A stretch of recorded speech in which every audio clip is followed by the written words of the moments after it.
I'm super excited. Yes. That we're starting this episode. I'm really happy that you reached out to me and that you wanted to do the episode, the podcast. Yeah. I kind of had you in mind when I started it because Really? yes. That's funny. Because of all the things we've talked about before, and then I kind of talked to you a little bit about your spiritual growth, and then how you went from there and everything, and I really admired you. And so I remember where I started, and I started with you with my spiritual growth, so I kind of thought about you when I thought about the podcast and who I wanted to interview. So I was really excited that you reached out and that you wanted to do it. Yeah. What made you want to reach out or to talk about your growth? Two things. One, I think it's important to share our own stories, especially with mine. I feel like there's always a part of me that people don't really know about my struggles, and I'm really good about hiding them. People always just think I'm calm, cool, and collected. I have everything figured out, and like I never did.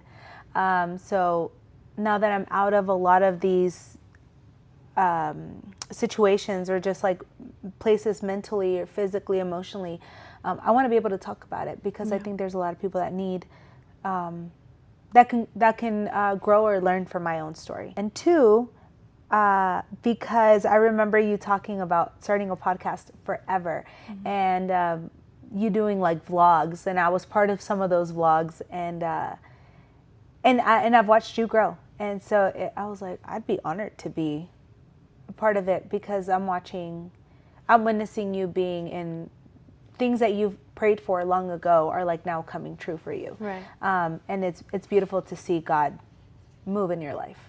And so I was just like, yeah, let me be part of it. No, thank you so much. Yeah, you've seen me grow. You've seen me go from a different person to what I am now. I feel like I've changed a lot, and I feel like I've grown a lot, and mentally, physically, spiritually, and everything. So I felt like this podcast was really perfect for me and for you to be on it. Yeah. And I think it was really awesome that you felt that way, and that you really wanted to, you felt honored to be on my podcast. Yeah. And I really appreciate that. Yeah. Well, I do want to know, I know about you. I know who you are, but I want to know who you are. Like, start from the beginning. Like, what's your name? Like, where'd you come from? Like, who are you, basically? Well, my name is Karla, Karla Jasso. I've lived here my whole life in Marietta, on and off, but essentially my whole life. My parents are Mexican. I'm a first generation Mexican American. I grew up in a loving home. I have two sisters. They're great. I'm the oldest, but sometimes I act like I'm the youngest. I love Christ. I love Jesus, even though I wasn't raised in the church. When God got a hold of me, it's like my life changed completely. I'm just a girl. I'm just your average girl. Yeah. I don't know. I guess talking about, because you did kind of mention God. Going off of that, I know that you wanted to talk about your spiritual growth and where it came from. Yeah. So jumping off of that, how did it all start? Like, where did you find God? Or where did you find God? Where were you were like, okay, this is where I want to be? Yeah. So I think God was always in my life. I just never saw him in my life. I was telling your boyfriend earlier that I asked God now to reveal himself to me in the fine details, because growing up, I didn't see him being in the details, but God has always actually been in my life. I just said I wasn't raised in church, and I wasn't, because I felt like I wasn't, but there were so many times when God was pulling me towards him. So my mom was Catholic. My dad was raised Christian. So because they couldn't agree on what church they wanted to go to or how they wanted to raise our family or raise us, we just never went to church, to any church. But my dad's sister would take me to church sometimes as a kid, and I didn't realize that there were certain things that were sticking in my head, because when you're a kid, you're like a sponge, you're soaking everything up. So I didn't realize that I was soaking everything in. Sorry. Fast forward, you're good. Fast forward, we go through a very traumatic experience in my house. My dad loses his job. We get evicted from our house. I mean, like, worst case scenario, the cops knock on the door. They like, I'm home alone in January, February, and the cops knock and they're like, hey, we come to take you out of your house. And I get kicked out of my own home. I was 18 years old. I got kicked out of my home, and I remember wearing a spaghetti tank top and like some shorts, my little dog in my hand, and like I was in college, so my college, like my book bag, my laptop and everything, and I'm like outside in the freezing cold, and these cops and these people are just like ripping my house apart and taking everything out, and we lose everything. And my parents were like, we've hit rock bottom and we need God. And we started going to this Christian church, and I hated it. Oh my gosh, I hated it. I hated going to church, period. Because at that point, I was drinking, I was going to clubs, I was doing a little bit of drugs here and there, and I was just like doing my own thing, right? So when you're in that kind of environment and you're young, you're 18, 19, you don't really want to know about God, because the only thing I have is like, oh, well, now I can't go dancing. Oh, now I can't drink. Oh, now I can't do this, or I can't do that. Or like, you know, there's an image to being a believer. Exactly. And so, but I've always liked to sing. I've always loved to sing. And so my mom takes me to this church, this small church, and she tells this pastor, oh, my daughter can sing. And I'm like, no, I can't. And they're like, yes, you can. And so the pastor doesn't ask me if I believe in God. He doesn't anything. He just says, okay, here, hands me a mic and tells me to go up and sing. I don't even know the songs that they're singing. Wow. And I'm just staring at these lyrics popping up on the screen, and I'm like holding this mic, and people are staring, and it's so awkward. And I think God got a hold of my heart through music. I think he's always held my heart through music, through worship. And so fast forwarding, I started becoming involved in church. I kind of started listening to some of the messages, and I was like, this is okay, I guess. I become like one of the people who always sing, like a worship leader, and I started dating this guy, and, you know, I was living this double life. So I'm still going to the clubs at night. I'm still getting really drunk. I'm still getting crossfaded because I'm getting high. And then the club closes at like 4, but you know, you always go to like Waffle House, IHOP after the club. So then you'd go out, and I didn't come home till 6 in the morning, and church started like at 9. So I had to get up at 8 and be at church, and I'd go and lead worship, but still being crossfaded sometimes. And still, because I'm underage, the X's that they used to put on you when you're underage. And I would remember lifting up my hands in church, lifting, praise the Lord, or whatever you're saying, whatever the song is saying. And I would remember seeing the faded X's on my hand, and looking at the crowd and thinking to myself, and even like saying to God, like, I'm a hypocrite, just like every single person in this room. And so I lived like that for a while.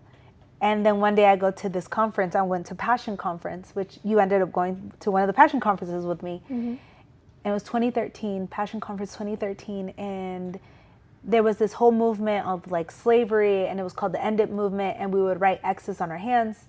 And they told us to write like an X on our hand and to lift it up. And then they took it was back when the Georgia Dome was still a thing. And we rose up our hands, and like it was like 65,000 of us with an X on our hand, and just like raising our hands like in freedom for God.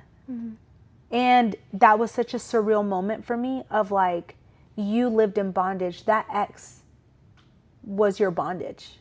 The clubs, the nightlife, the drugs, the alcohol, all the things that you loved, that was your bondage. And you're at a point right now where that X represents freedom, like you're fighting for freedom. And even then I was like, yeah, okay, sure, God, whatever, right?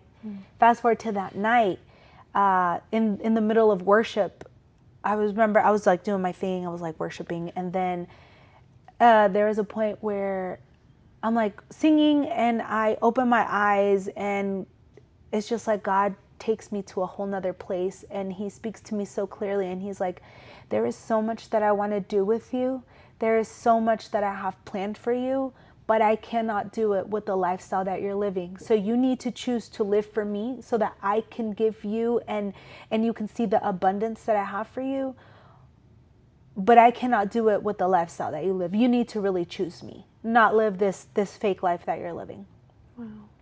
I remember falling to my knees and I was like, okay, like I want to take you serious. Like I don't want to just sit here and live a double lifestyle. I don't want to be fake. I don't want to do this anymore. It's very tiring. It's very exhausting because it's you're being two-faced, you know, and that's not it. Let me tell you. And that was the defining moment for me of, yes, this is what I want. I want to live for Christ and I want to live a righteous life. Yeah. But I always think he was in the small details. I just never either wanted to accept or acknowledge, you know? That's so crazy.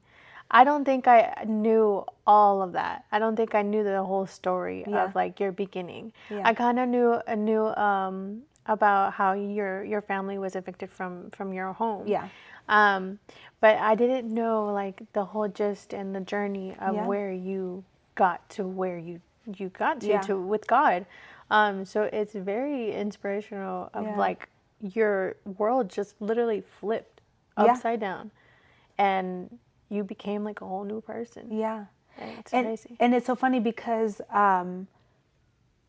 prior to all of that, it's so funny for those people to see who I am now.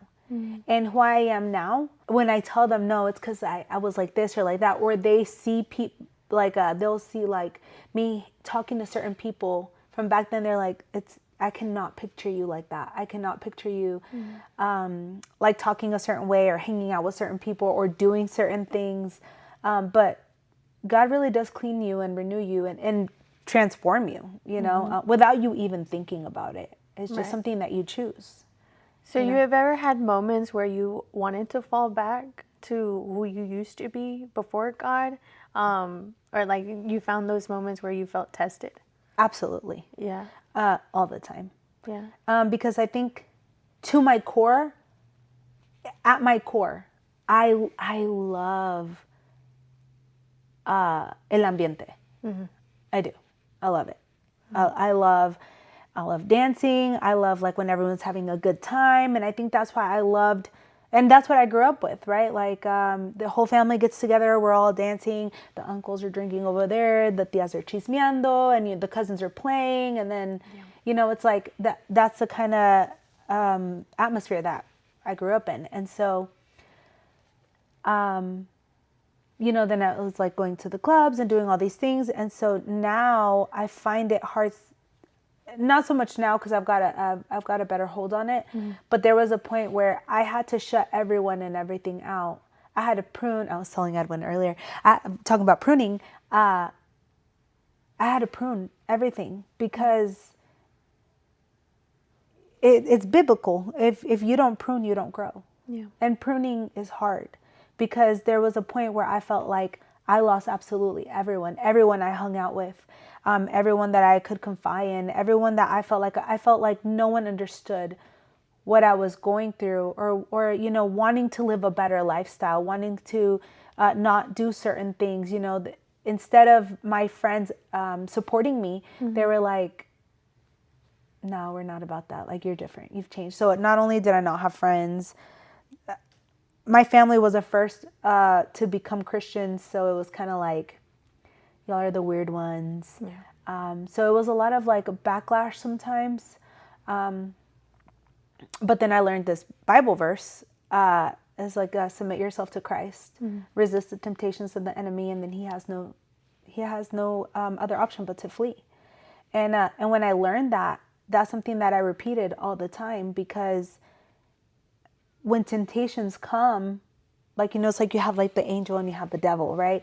And that's how I felt because my relationship with God was growing, but I had all my friends, and that's not to say that they're devils, but they did not have Christ to be their center. So the advice and the things that they wanted me to do, I knew at that point then that it wasn't right.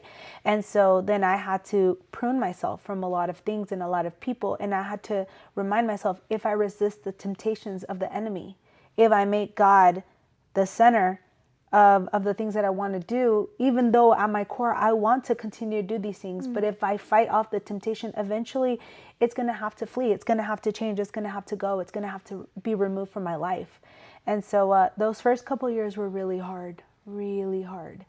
But it got better. And eventually I met people who did want to grow and were wanting to do things that I wanted to do. Yeah. So it got a little bit better with time. That's crazy. Yeah, I feel like over time is like the key. It's the Yeah. thing that kind of helps you. Once you take time, you're able to, it's not so hard anymore. Yeah. That temptation. Yeah. But I feel like believing in God and sticking with Him and having that strong relationship with Him, it also helps you stay Yeah. strong and not, lead yourself or fall back into Yeah. that temptation that, you were from your past. Yeah. But falling or kind of leading up to that, I kind of wanted to talk about like, what do you do now to stay connected to God? What are some, I guess, habits that you do? Yeah. Sometimes it can be really hard depending on the season. I would sit here and lie to you if I say I read my Bible every day, because I don't. That's really hard for me because I hate reading. But I do read. I do read it maybe like 4 times a week, I want to say. 5, 6 if we're like really like up there. But I try to read it. I try to read it, and I don't have to read a lot of it. I was taught a while ago by one of my former pastors to read like a chapter and dissect it.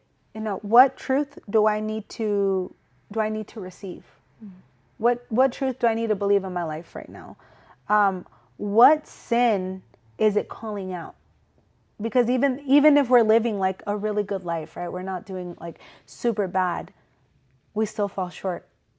So what sin, big or small, like what sin do I need to address in my life? What word can I meditate on? Like, what is a word that I'm going to be repeating? Because it says like, write in the tablet of your heart. Write the word of God in the tablet of your heart. So that way it's not like just someone else can tell you the word. Like, you know it, you believe it, it's within your core. Yeah. What can I learn? And so those are simple things that I do as I'm reading. And sometimes I don't even get through the whole chapter. Sometimes it's just like a little paragraph that hits me hard, that, or God reveals something, and that's what I stick on for the rest of the day. But I think when I read the Bible, I don't read it like it's just a book. Like it's a personal letter to me that God left me. So I need to be honest when I'm reading it about what is it that God is trying to tell me. Not everyone that's reading the book, not as a whole, but to me. He loves me. He hears me. He wanted me to read it. I have to be honest then with Him. If He's talking to me, then I have to be honest with Him in that moment. Yeah. And reading the Bible in a closed place where it's just me and Him. Or when I'm listening to worship, it's just me and Him. I lead worship every Sunday, sometimes in different churches, sometimes during the week, with multiple people, multiple gatherings. But that is not true worship. My true worship is in my room by myself with my little piano that I only know like 4 or 5 chords to, or with whatever song that is my jam at that time. And it's just me and God, and I can sing it out of tune and everything, and no one's judging me, because that is my personal time with Him. Because you can spend time with your boyfriend and other people, but that's not genuine time like when you spend time with just you and Him, and those moments that have made your relationship stronger. Those little moments and those little things that you're like, it's the little moments when you're left alone and He starts picking up your characteristics and the things that you love and don't do, and that's how he knows you and you know him. That's the same way with God. And the more that you do that, the more that you fall in love with him. And that only happens when it's just you and him. Yeah. And so I try to make that time with just me and him. And there's multiple times where it's me, God, and other people. But that's never going to be the same when it's just me and him. It's true. You know, and when we're in a relationship, we're jealous about that time. Like, cool, we can hang out with certain people, but there comes a point where I just want it to be me and you. And there's times when our partners are not good at picking, or sometimes we're not good at picking up that, and sometimes le tenemos que llamar la atención a ellos o ellos a nosotros, and you're like, oh, okay, yeah, just me and you.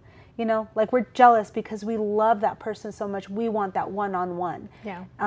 That's the same way I try to carry my relationship with Christ. I'm jealous for him. I want time with him, and he wants time with me. Well, I didn't think about that. Yeah. I think for me, I don't, it's been a while since it's just been me and him.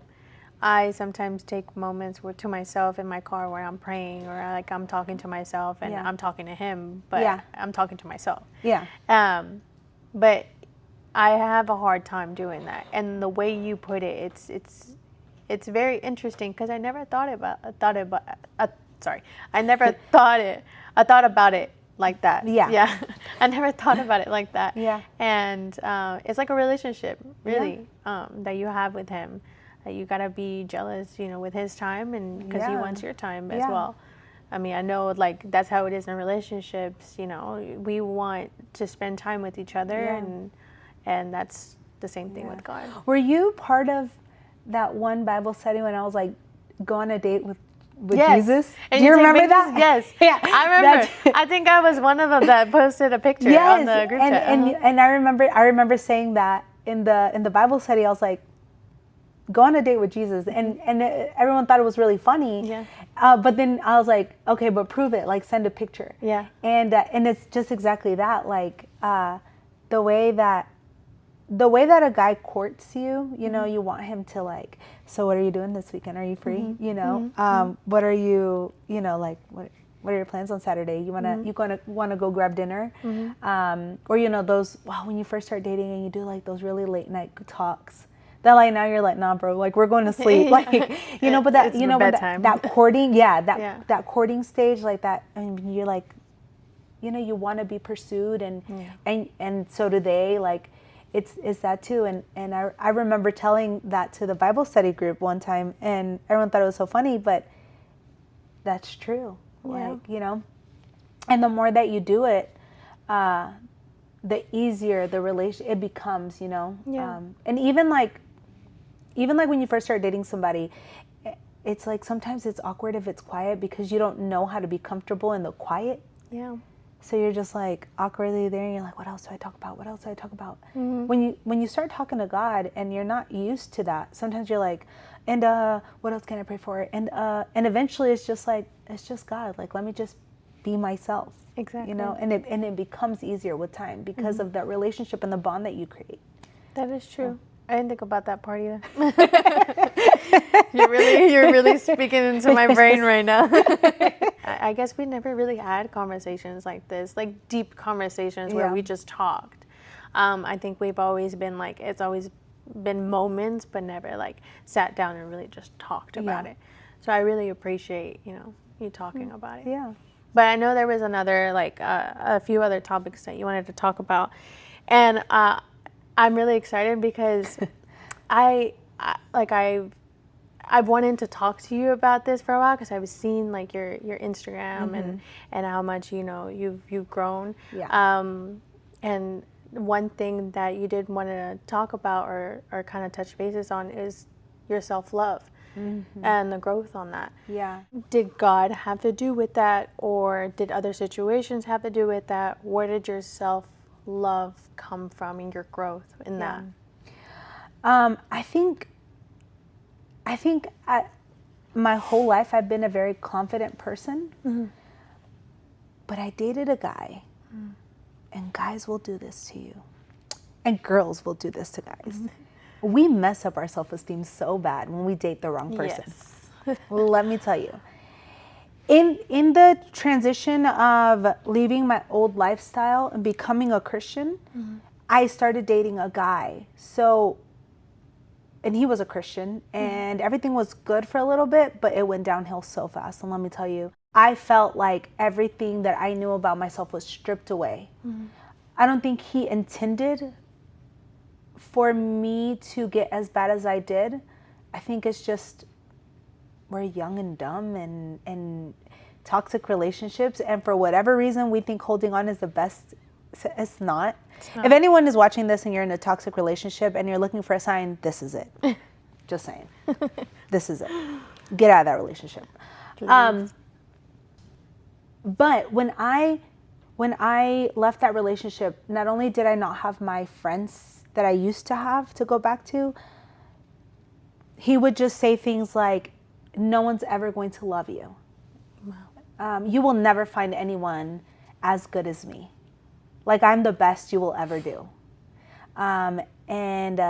Just say certain things that just, in the moment, I was like, he's lying, like, you know. But once I got out of that relationship and I had gained some weight and I just was, my whole self-esteem was like completely just gone out the window.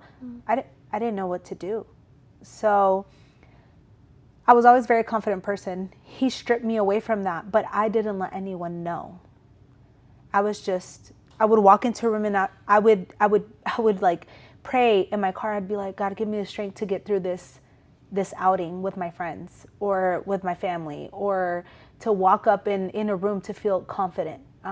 And I would like cry, piece myself together, and then I'd walk into a room like nothing was wrong. And no one ever really knew.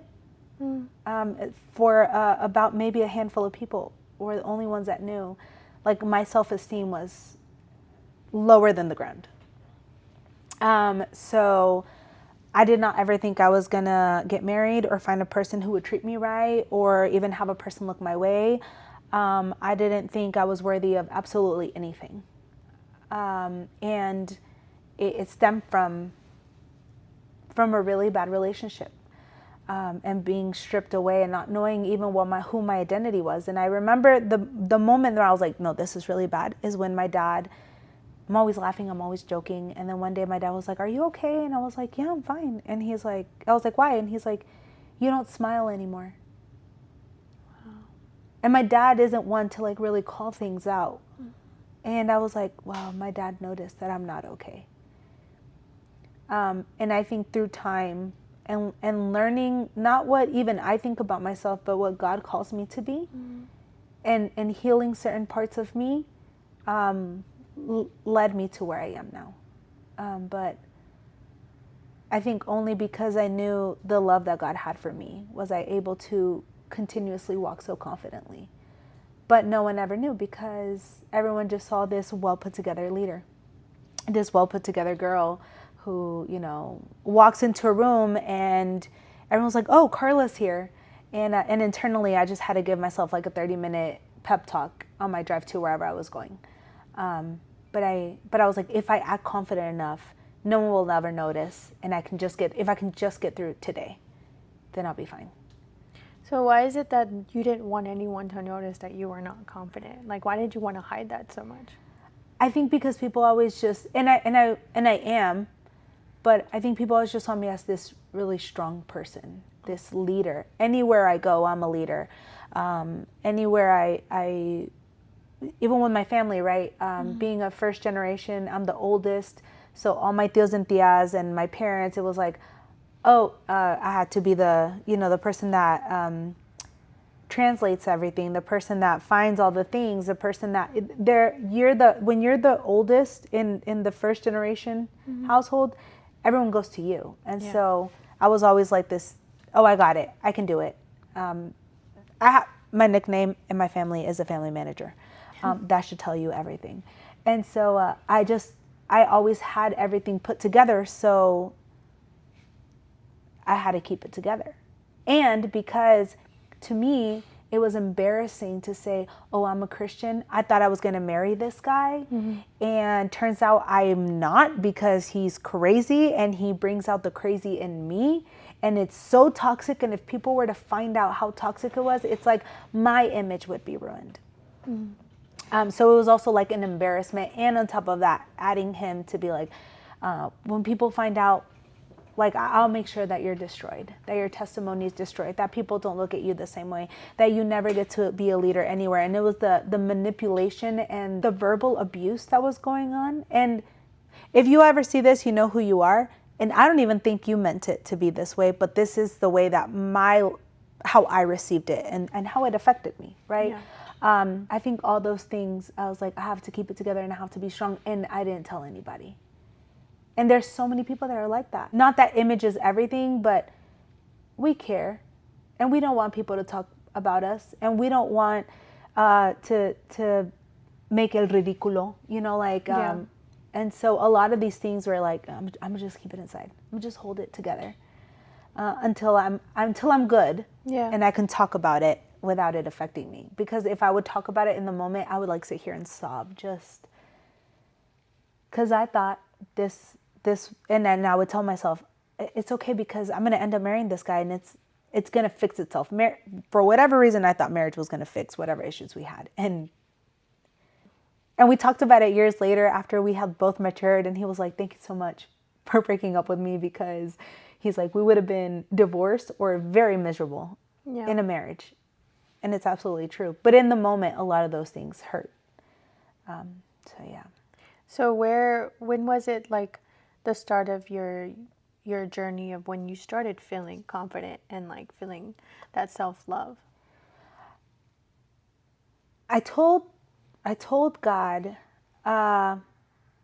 because my self-esteem was so destroyed. I thought I wasn't ever going to find someone to love me. That if he just wanted me to be single, like, fine. But to take that desire away from me of wanting to find someone. And God, I feel like he responded with, no, I will provide someone good for you, but there's two things that you have to do. One is I want you to be out of debt. And two, like, you have to be good about your physical health. And when God told me that, I was like, that sounds so like weird that God would ask me to like fix my finances and to like fix myself, like my physical body. Yeah. And you know me, like I was way bigger back then. Like I've lost about 130 pounds. Wow. Yeah, which is like crazy. That's so crazy. But back then I did like not understand, but I didn't understand that what God was telling me to actually do was love myself, because what I was doing in that time was I was eating my feelings and I was spending money. I don't know what I spent money on for so many years and got myself in so much debt. It was really bad. It's always food. That's what happens to me. I don't know, but I was like, when I finally sat down and did the numbers and realized how much debt I actually had at such a young age for no apparent reason, because I could have just had like a house or something very nice and I had nothing to my name. I don't know where my money went. I don't know. And physically, I was really bad physically. It wasn't that he was telling me to do these things that are like vanidosas, but he was telling me like, you have to love yourself, because I was filling holes, voids in my life. And so one day, I remember, you know, I say like, you have like your best ideas in the shower sometimes. Yeah. So I was showering. This is a true story. I was showering, and someone had told me to go on a dating app, and I do not believe in dating apps. I think they're horrible. Do not recommend, but I found my person on a dating app, so I also hate admitting that it actually works. And I was in the shower and I was like, maybe I'll just, what do I have to lose? You know, I do put myself out there, but like, there's nobody out there that I know is a good candidate. So anyways, get out the shower and I'm like sitting on my bed like a wet dog, like hair all wet, like in my towel, just sitting there contemplating life. And I was like, you know what? I'm going to do it. I'm going to just throw myself out there. So I did. I met this guy. who I'm now dating. He's great. I met this guy through the app, but I remember just being like, it doesn't even matter who I need to be 100% who I am. Because if I really want to find somebody, I cannot act like I'm always really good put together. Like I have to make myself vulnerable. Yeah. And because of that very toxic relationship, I had never actually dated ever since then. Mm-hmm. I didn't have a boyfriend for like, I don't know, maybe like almost 10 years. Because I was so scared to have my heart broken. I was terrified of having my heart broken. And so I started dating, and while I'm on this dating app, I'm like, I'm getting older. I'm 31 years old. Like, I'm tired of trying to put up these appearances. And so start this dating app, talking casually to this guy, blah, blah, blah. And then I had been on and off trying to be healthy and work on my spending habits because God told me to do all these things, right? And then one day after I get out the shower, again, sitting like a wet dog, I'm like, you know what? What if I just get weight loss surgery? I've tried all these other things, and I've never thought about weight loss surgery, but one of my doctors had proposed it. My BMI was like super high. It was ridiculous. Like they're like, we don't know how you're not sick or like borderline dying at this point. Wow. Like this is a really good thing for you to consider, because if you don't do it right now preventative, you're going to have to do it because you have health issues. And in my family, everything runs in my family. So I was like, okay. So I was like, you know what? It's not like I have a person. If this guy wants to be with me, he's going to be with me. Y si no, well, I'll just keep on going back to the dating app, or figure it out. Or you know what? Maybe God's right. Maybe I am meant to be single. But I have to start doing things for me, because no one else is going to do it for me. And I've tried different things. I've tried going to like dietitians and going to like personal trainers and all these things, and nothing is working. And I need to do it what's right for me. And so I did the whole process. I didn't tell a single person. And then once I had my surgery date, I told my parents and my siblings. They were the only ones that knew that I was getting my surgery, and like 3 friends. And I was like, I'm going to do this thing, and here's the date. And then I had weight loss surgery. And weight loss surgery is not the easy way out. There's a lot of things that you have to change for the rest of your life when you do that. But I've learned, because it would make me so uncomfortable to have to do certain things that were not like everybody else. So I realized that I was not loving myself properly because I didn't want to be an inconvenience or a bother to somebody else. Mm-hmm. So if I wasn't eating, let's say, bread, but everyone wanted to get burgers, then I cheat on my diet because I don't want to be an inconvenience to everybody else. Right. Through the process of me having to do this surgery, or not having, but choosing to do this surgery, I now can't eat bread. So now I'm like, okay, guys, well, I'm going to go pick up, or I'm going to do my burger and just eat like whatever I can. In the beginning, it made me really uncomfortable. I had no other option. Like I could not eat bread. I could not eat certain things. And I learned it's okay to be a little different. It's okay to make some people feel uncomfortable, because the right people are going to love you and are even going to not even suggest a burger place. They're going to suggest a place that has food that you can eat. Yeah. And again, it started pruning some people out of my life. Some people that I didn't really necessarily need. I learned to love myself and to accept myself and to hold myself to a standard, because I think before even the surgery and learning to love myself and picking up good habits, what you said, money, food with your money, right?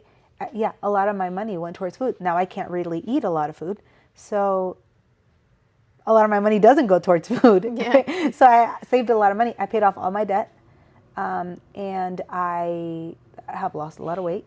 And I realized God was not teaching me. God did not just want me to be fit or to get out of debt just because he wanted to tell me things that were hard for me. It's because I learned to love myself enough to say no to things and enough to make other people feel uncomfortable with my no. And it was something that was really hard for me to do. Saying no to people was really hard, and it was not loving myself. It was actually doing the opposite, because other people were like, help me with this, help me with that.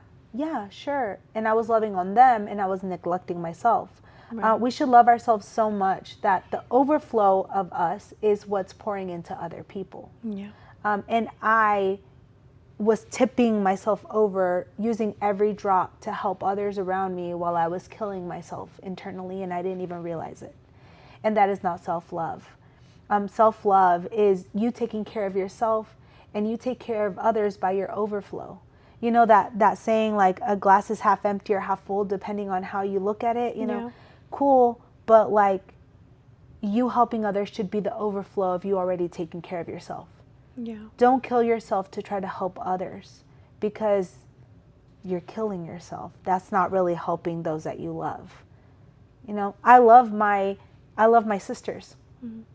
But if me sacrificing over and over and over for my sisters, I'm killing certain things of me slowly. When I eventually end up killing myself from certain things, did I really help them out? Because now they're left with a void of me being gone. That's true. And so I had to learn to love myself in that capacity of, it's okay to say no and take care of yourself, and creating good habits. And that is really hard, breaking habits that you've had for 10 plus years. It's hard. It's so hard. And so, yeah, that's where, I don't know if that answered your question. That was a lot. That's where your self-love, no, it was perfect. It was where your self-love started. Yeah. So that was recent. That was not too long ago. I think I had to like accept that certain things had to change. And I think I did love myself. I just didn't know how to break free from certain things. Yeah. You know, I think I knew certain changes that I had to do, but I didn't know how to do them. Like, you know, sometimes you're like, something has to change, but like what or how, you know? And I think I knew that for a really long time. And then one day I was just like, who cares? Who cares? And I think I got to a point where I was just so done. I was like, I'm single, so it doesn't even matter if, like, sometimes you're so scared to change that you're so scared people are going to leave you. Yeah. And I was like, God, you stripped me from basically everything but my parents and my siblings. They're not going to, they can't go anywhere. They're my parents and my siblings, you know, like, we're stuck with each other for the rest of our lives, you know? So it doesn't even matter. And this guy who I just met, okay, if he's like, that's weird. And he's like, bye, okay, bye. You know? Yeah. And that was not the case, you know? And so I just got to a point where I was like, but it ties back to like the appearances of like not wanting people to say things about you know? And then there just came a point where I'm like, you know what? And even if they do say things about me, I know the truth about me. I know the struggles that I go through, and they're going to talk about me whether I do something or if I don't do something. Yeah. They're going to say, oh, nunca tuvo novio o tuvo muchos novios. Oh, estaba bien gorda siempre o mira, perdió bastante de peso. People are always going to have something to say. Oh, look, she's living her life. She's just going all wild. Or, oh, she's always at church, like, se cree bien santa or what. They will always say something. You will never satisfy anyone 100%. So you know what? Be true to yourself. Love the things that you do. Find the thing that you're the most passionate about, because those are your God-given talents. Right. Find the thing that you're the most passionate about and chase that and pursue that, because things will spring from that.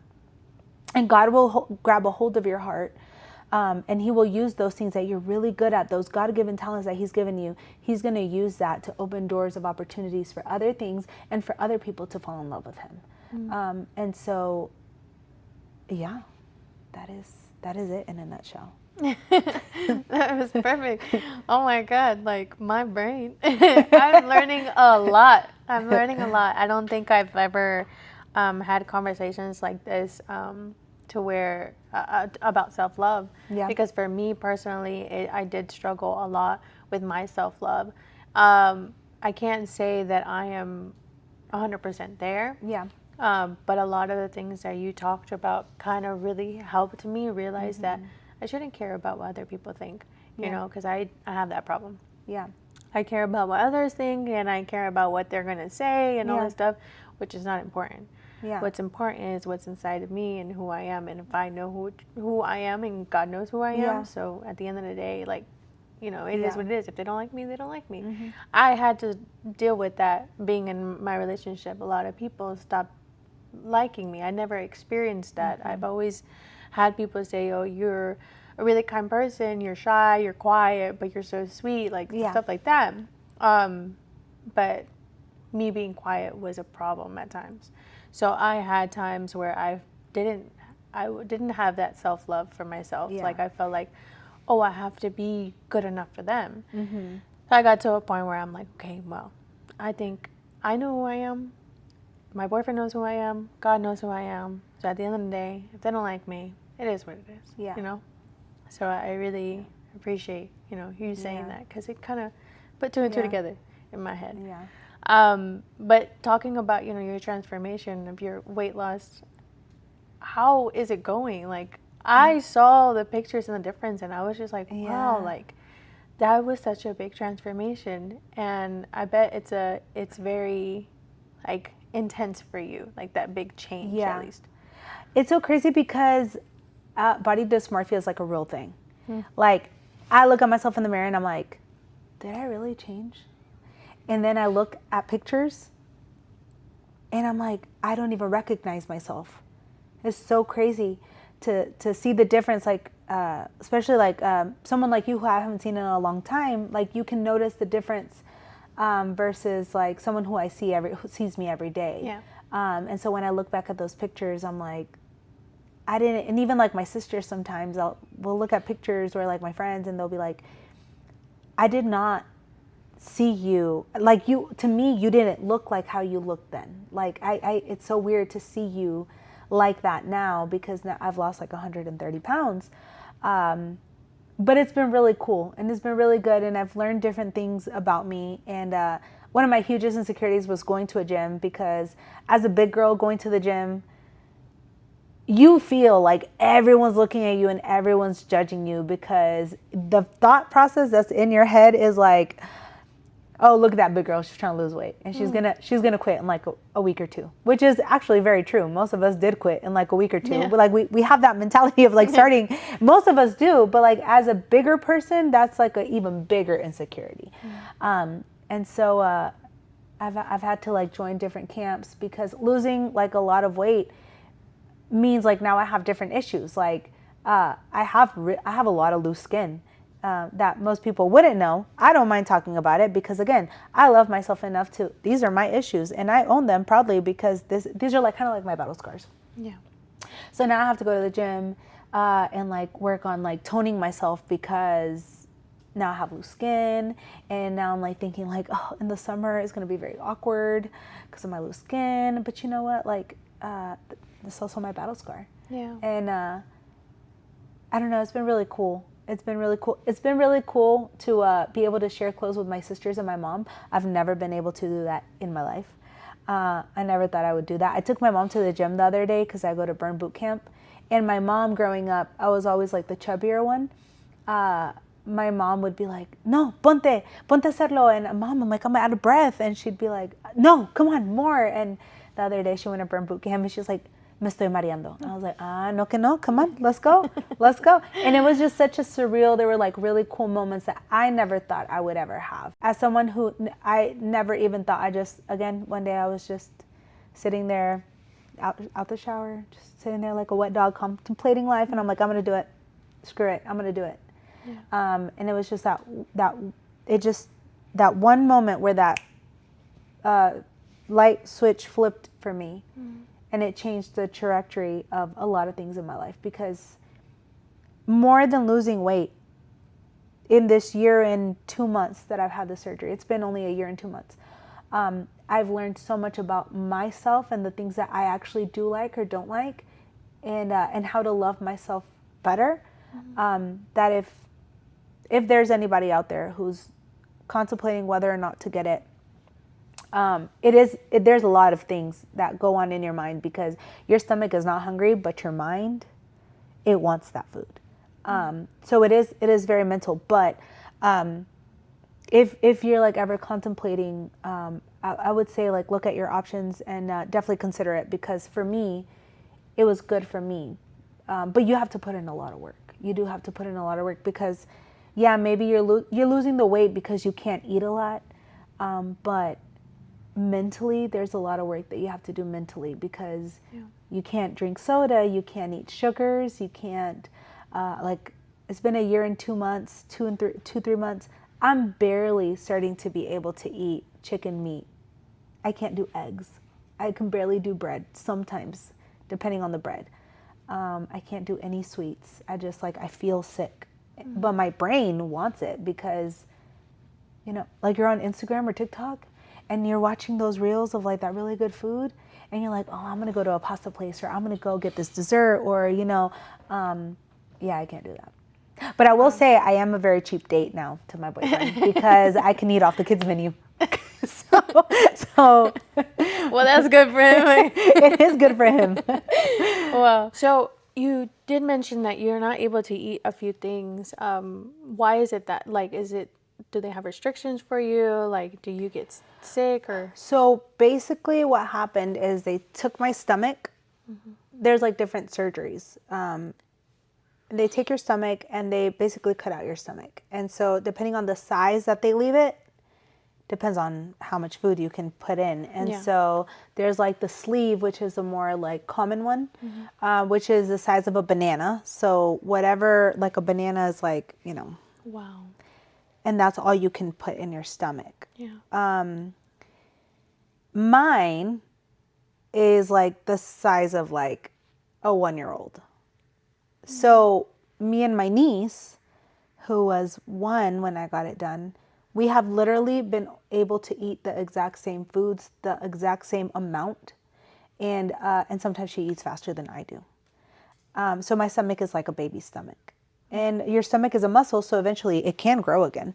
But it depends on like what you feed it. Yeah. It depends on how much it's going to continue to grow.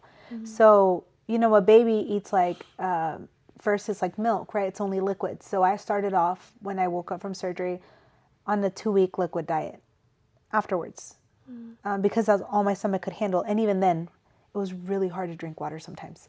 And then after that, it went to like purees. So like mashed potatoes or like beans or stuff like mashed carrots, like the puree, like the puree that like kids eat. And then you introduce like little fruits, like, like scrambled eggs. And it's like growing your stomach like a baby's all over again. Wow. And so my stomach is the size of like a year and a half, like a kid that's like a year and a half to 2 years. So I don't do good with sweets. It like upsets my stomach because my stomach can't handle it. I can't do like stuff that's like fried because it upsets my stomach. Bread is hard because it's so small. Yeah. So I actually now prefer like fruits, veggies, and like salads because it just makes me feel better. When I eat, like there's things that I loved pasta. If I have a bite of pasta, I feel so disgusting that I'm like, it was not even worth it. Wow. So That's crazy. Yeah. So like soda, the carbonation of a soda expands your stomach, anyone's stomach.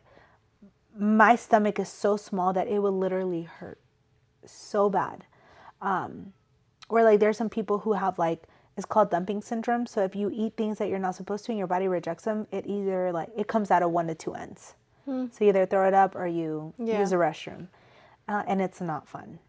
And so that happened to me one time and I was like, never again, never again. So it's not even like you could just cheat one day. It's like you can't even cheat because but that's not everyone's case. There's people who get the surgery and they can. Their stomach doesn't get upset and they can eat whatever they want. So they'll still grab like a burger and have like a bite or two. But again, is that creating good habits? Because there is a point where your stomach is going to start to grow and you can lose weight, but you're going to gain it right back if you don't create good habits. Or if you don't end up putting yourself in the gym to train yourself and to, train your body, you're going to gain that weight again. So my mentality was, if I'm putting myself through this, that's a very traumatic, it's a whole organ that's gone. Yeah. And I actually had to get my gallbladder removed at the same time. So I showed two organs that were gone at the same time. If I put my body through something so traumatic, I'm not going to want to go back to that. So I had to make those decisions. And so now everywhere I go, I have this little like morralito with like all my snacks. I'll bring whatever I need to. And I'll tell people, don't worry about me. I'll cover my own snacks. So I'll bring my own food. Like, you don't worry about me. Because again, now I don't have a problem with, even if some people feel a little bit uncomfortable, because I have to do what's right for me and I cannot eat certain things or do certain things. And so that's what it is. So the surgery was just to like kind of make your stomach smaller. Yeah. Not necessarily like you were still how you looked before. Yeah. So actually, they go in through your belly button, and they pump up your stomach with air. So you're like super bloated with air, and then they make incisions, like small laparoscopical incisions, and then it's almost like robotic. And then they remove your stomach, what they remove out from your belly button, and then you're just left with this much in there. But you wake up feeling bigger than what you were originally because you're full of air. Right. And then I was like on bed rest for like a month and a half. So I actually had to like inject myself with blood thinner so I wouldn't get blood clots. And I wasn't allowed to leave the house for like a month. I couldn't drive for like a month. So my whole life was paused for a month. I just laid in bed and it was great because I was always so busy. I was always running around doing something, and it was just like God was like, just breathe. Just breathe, collect yourself, because your life is about to change. I think this was like, there's a new level that you're going to that I had not tapped into yet. And I think this was like a huge step forward into a new level that I had never experienced. Yeah. With different things. No, this is like this level that you're in now. Are you like excited for what's to come, or is there like more that you're wanting to achieve, or more levels that you think you can or you want to get to? I am excited. I think my my goals in life have changed because, like I said, like I didn't even think I was ever going to get married because I didn't think anyone would love me enough. So that wasn't even like a thing that I would think of, because part of the reason why I got the surgery is because I was diagnosed with PCOS. PCOS is a hormonal imbalance. And so I was told, hey, you're never going to be able to have kids. So again, most men want to have a family. So then my fear was like, I'm going to meet somebody and he's going to be like, oh, you can't have kids. I don't want to marry you. And that's a real possibility. And, so I was just told myself, and I told everybody, I don't want to have kids, because it was easier for me to say, I don't want to have kids versus having to explain to people I can't have kids, even though I want them. And so another reason why I got the surgery was it would help correct a lot of those things, to where now I have a real possibility, just like anybody else, to be able to get pregnant. I am very fertile now, let me tell you, according to my doctors. That's good. Which is great, Yeah. right? I never thought I'd have that. And so my priorities, or even the goals that I want to accomplish and the things that I want to strive for now, are very different than they were a year and some change ago, because I didn't think being a mom was ever even a possibility for me. I didn't think someone would ever love me enough to want to make me a wife or a mother, and this year, because God was like, I was trying to teach you to love yourself enough to not fill voids with your money and to fill voids with food. I was telling you to love yourself so that when I provided the guy and I was able to make you a mother, you would be able to love well. So my priorities have changed a lot. And I don't necessarily know what all my future holds, but I do know that I do desire to be a mother and a wife. I can confidently say that. And when I do, and when God grants me that, I want to make sure that I can raise my children to be the next generation to speak life and truth into other people, because this world is very broken. And there's so many things that are going on in our surroundings that we think is just life. And into some capacity it is. But in another, there's so much power in what we speak and what we do with those around us. And one day you're going to be entrusted, and one day I'm going to be entrusted with tiny little mini-me's. Mm-hmm. And I don't know what all in my future holds, but I do know that I want to raise them well. To when we get to heaven, God is like, good job, my good and faithful servants. That I am not just someone who does things in vain, and that Christ doesn't look at me and say, get away from me because I never knew you, but that he would say, good job raising your kids, good job as a wife, good job as a sister, good job as a daughter, good job as an employee, good job as a friend, because that is more valuable than I was a successful whatever. Those things are good. I'm not saying they're not good. They're great. But at the core of everything, when everything is stripped away, what are you really left with? And I think a lot of my mentality has changed because, again, appearances. I wanted to just come cool, collected. I have my life under control. I have a good job. I have a good career. I have a whatever. Mm. That's all good. But at my core, I want to, when I pass away, I want people to remember me as those things: a good mother, a good friend, a good leader. Not, she had a good job. Yeah. She had a good car. Yeah. You know. Is there anything else that you want to add? Any questions or any topic that you want to add into? No, I feel like I talked about a lot of random things, but I feel like they're all connected. I think if it were to be like a sum of everything, make Christ the center. Yeah. Make Christ the center of anything that you do, because ultimately he's the source of everything. I don't know. Is there anything you want to ask me? No. Perfect. Thank you so much, Karla. You've really been an inspiration for me for all these years. We've known each other for 5 years. I'm assuming, I think. Yeah, I think so. Something like around there. But it's been a while. So yeah. I really appreciate, you wanting to be in my podcast. And I really hope, well, I know people are going to learn from your experience, because it was very interesting. A lot of things that you said I never thought about. So hopefully you reached out to somebody. And I'm super excited. Yes. Well, thank you so much, Karla, for joining me on my podcast. Thank you for having me.